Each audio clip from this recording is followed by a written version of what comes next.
c'est le cas où la barre est articulée de deux côtés. Là, c'est le premier cas. Premier cas, nous avons la barre articulée des deux côtés.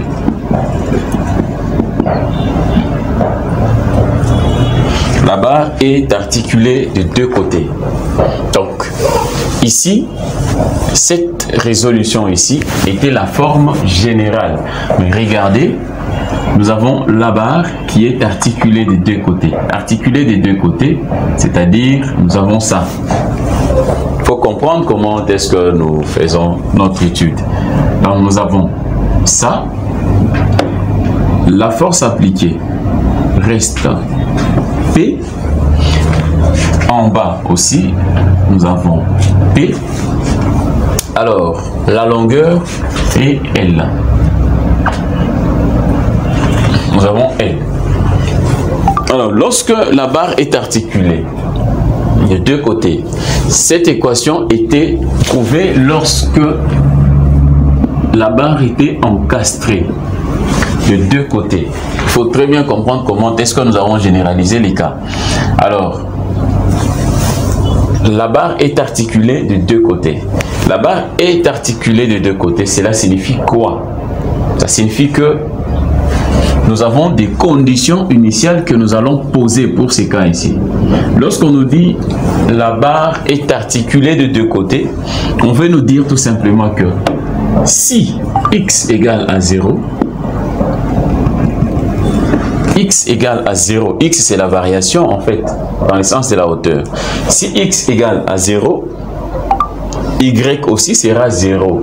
Y c'est la déformation dans le sens, c'est cette déformation ici. Voilà. Si nous sommes à x égale à 0, y égale aussi à 0. X égale à 0, y égale aussi à 0. Pour x égale à L, y aussi égale à 0. X c'est dans le sens de la hauteur. Donc x égale à L, y aussi égale à 0.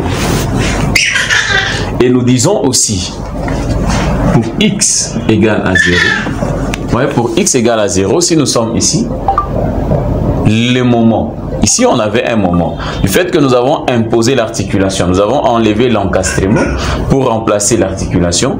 Si x égale à 0, dans l'articulation, le moment est nul. Or, à ce niveau ici, on avait le moment M0. Donc, du fait que le moment est nul, là, pour x égale à 0, nous disons M0 égale à 0. Donc, pour x égale à L, M1 aussi égale à 0. Donc, vous allez dire, vous allez voir, je peux combiner ceci.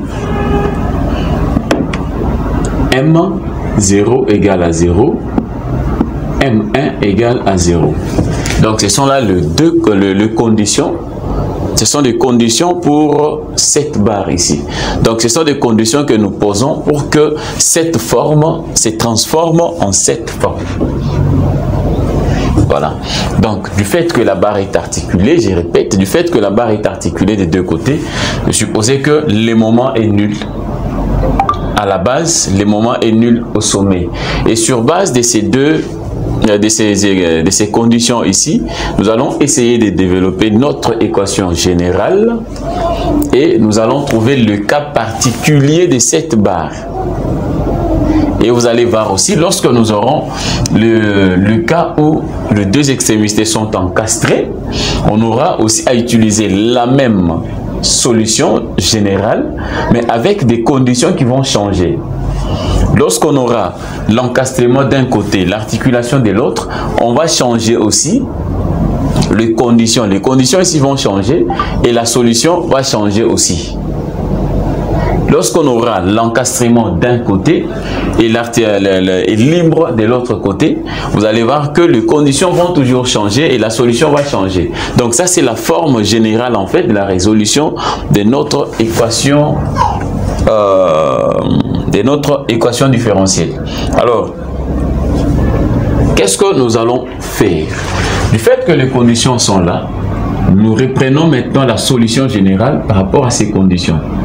Donc, la solution générale devient y égale à c C1 cosinus bêta x plus C2 sinus bêta x plus M0 égale à 0. Tout ceci égale à 0. Automatiquement, tout ceci tombe. Et la forme générale devient comme ça. Là, nous avons la forme générale de cette équation dans les cas où la barre est articulée de deux côtés. Là, je crois qu'on se comprend maintenant bien. On se comprend très bien. Alors, qu'est-ce que nous allons faire? Nous allons utiliser maintenant ces conditions. Si x égale à 0, y égale à 0 aussi. Et nous allons tirer C1 et C2. On peut tirer C1 et en appliquant la deuxième condition, on vient tirer C2. Sans problème. Alors, on commence par la première condition. Si x égale à 0, y égale à 0. Ceci signifie que le y qui est égal à 0, C1 en remplaçant x par 0. J'aurai C1 cosinus bêta fois 0 plus C2 sinus bêta fois 0 parce que c'est x qui est égal à 0. En remplaçant, vous allez comprendre que les cosinus des 0 là, vous allez voir les sinus des 0 égale à 0, cet élément tombe. Cosinus bêta fois 0, c'est 0. Cosinus de 0 me donne 1. Donc, je reste avec C1. Donc, ici, vous allez automatiquement comprendre que 0 égale à C1 multiplié par 1 plus 0. Et je peux tirer C1 ici. C1 égale à 0. Là, je tire C1 égale à 0. Et maintenant, je reprends pour la deuxième condition. Avec la deuxième condition, si x égale à L, y égale aussi à 0. Y égale à 0. C1 égale à 0, ceci tombe. C1 égale à 0, ceci tombe. Je reste avec C2 sinus bêta x, c'est L. X, c'est L. Et nous avons cet élément ici. Alors, qu'est-ce que nous allons trouver? Regardez. Et ici, je trouve C2 sinus bêta L égale à 0. Si nous prenons, on nous dit pour que la déformation existe, parce que C1 déjà est égal à 0. Si C1 est égal à 0, ceci tombe déjà. Là, c'est déjà 0. Et il me reste C2 multiplié par... Pour que l'équation de Y existe, il faut que C2 soit différent de 0. Il faut que C2 soit différent de 0. Alors, pour que C2 soit différent de 0, il faut très bien comprendre un peu les conditions qu'on est en train de poser. Je répète, Y c'est la déformée en fait. L'équation, c'est l'équation de la déformée. Alors, du fait que C1 est déjà égal à 0, on a trouvé C1 égal à 0, cet élément tombe. Il me reste C2 sinus bêta x. Alors, ici, on vient de trouver que C2 sinus bêta x égale à 0.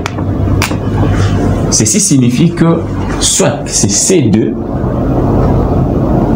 qui est égal à 0, soit c'est sinus bêta L qui est égal à 0. Alors, il y a une condition maintenant.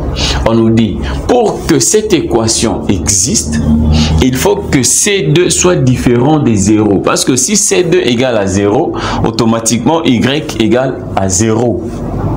Là, on n'aura pas une déformation. Alors, il faut que CD soit différent de 0 et c'est sinus bêta L qui sera égal à 0.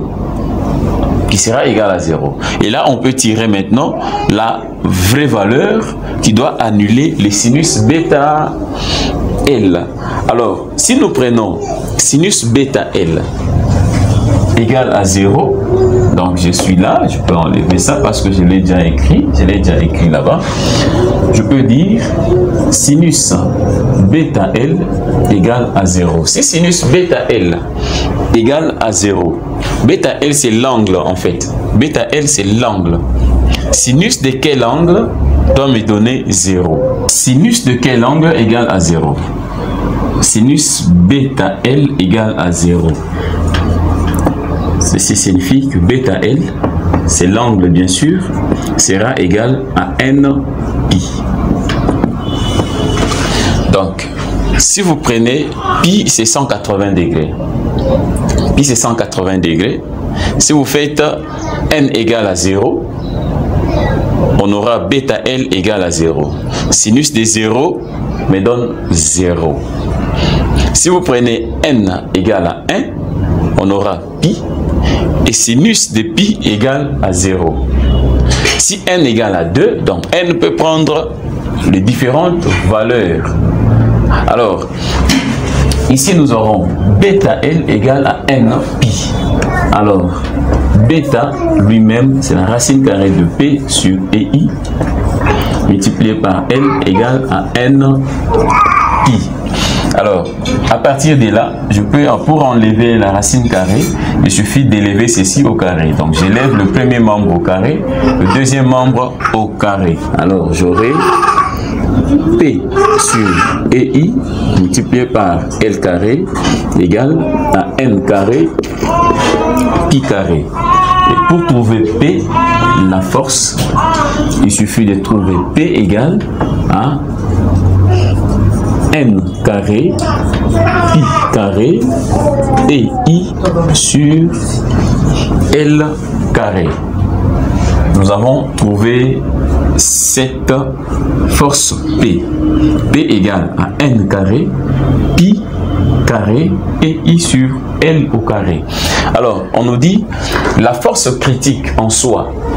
La force critique, c'est la plus petite force possible. J'ai dit bien la plus petite force possible, hein, capable de maintenir la pièce dans son état déformé. C'est la plus petite force possible. C'est une théorie, hein, vous pouvez écrire, on vous dit la force critique est la plus petite charge capable de maintenir la pièce dans son état déformé. C'est la plus petite. En fait, la force critique sera trouvée en remplaçant n par sa plus petite valeur possible. Or, le n ici peut varier de 1, 2, 3, 4, 5. Le n peut varier comme ça. Or, la plus petite valeur de la série, c'est 1. Donc, je me dis n égale à 1, 2, 3, 4, 5, ainsi de suite. Et cette force doit être la plus petite possible lorsqu'on va donner à n la valeur la plus petite possible.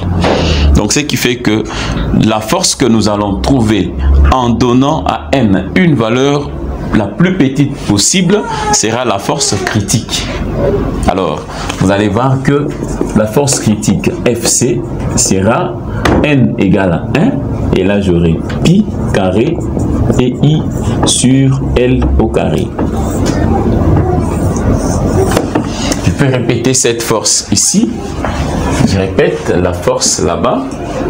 La force FC égale à pi carré et I sur L au carré. Là, c'est la force critique de l'air. Pi carré et I sur L au carré. Pi, c'est la valeur de 3,14. Et comme le module de l'élasticité longitudinale, ou module Young. Et là, I, c'est les moments d'inertie minimum de la pièce. Et là, nous avons la longueur de la pièce, ou la hauteur totale, bien sûr, de la pièce. Maintenant, cette formule, la forme générale de cette formule maintient au numérateur cette valeur ici, et au dénominateur la valeur de la longueur de flambement. Mais pour l'instant, nous gardons ceci. Nous allons faire cette conclusion après. Et là, nous avons trouvé la force critique de flambement pour la formule d'Euler, bien sûr, dans les cas d'une barre articulée de deux côtés. Là, c'est le premier cas que nous avons fait. Et nous allons passer au deuxième cas. Au deuxième cas, pour généraliser, je rappelle encore, pour généraliser cette forme, nous faisons l'étude au flambement. L'étude au flambement, nous faisons aussi allusion au coefficient de flambement, le KF. Le KF. Donc, dans ces cas ici, si vous regardez bien, la force critique, la forme générale serait pi carré et I sur LF carré. LF, c'est la longueur de flambement. La longueur de flambement. Cette longueur de flambement, LF, égale à KF, les coefficients de flambement, multiplié par la longueur normale de la pièce.